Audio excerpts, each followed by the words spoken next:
Hello ஒரு நிமிடம். இன்றைய தியானம்: எந்த உறவு முறையில் திருமணம் முடிக்க கூடாது? ஒருவருக்கு நியமிக்கப்பட்டவரை தவிர்த்து வேறு ஒருவரை திருமணம் செய்யலாமா?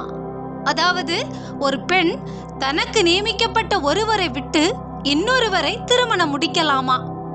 நியமிக்கப்பட்டவருடன் அநேக பிரச்சனைகள் ஏற்படுவதால், ஒரு புரிந்துணர்வு இல்லாததால் இந்த தீர்மானத்திற்கு போகலாமா?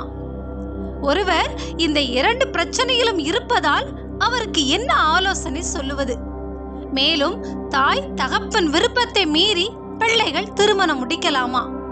தேவன் பார்வையில் இவைகள் எப்படி இருக்கும்? இவர்களுக்கான பதிலை இன்றைக்கு பார்ப்போம்.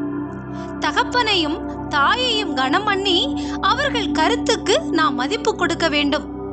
நீதிமொழிகள் 1:8, என் மகனே, உன் தகப்பன் புத்தியை கேள், உன் தாயின் போதகத்தை தள்ளாதே. ஆகினும் பெற்றோர் விருப்பம் என்பதை விட தேவ சித்தம் செய்வதே மேல்.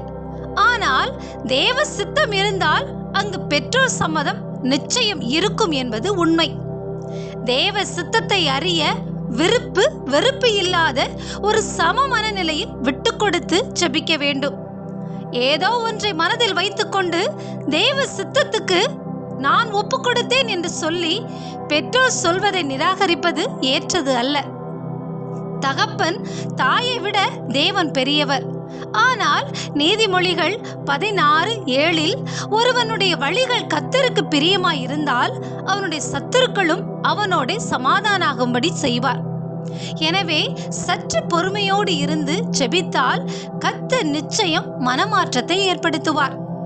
புரிந்து கொள்ளும் உணர்வு இல்லாதவர்கள் திருமணம் முடிப்பதற்கு முன்பு சரியான தீர்மானம் எடுத்துக்கொள்வது சிறப்பு. திருமணம் முடித்துவிட்டால் விவாகரத்து செய்ய முடியாது. சில வேளை தேவனே தடை பண்ணக்கூடும்.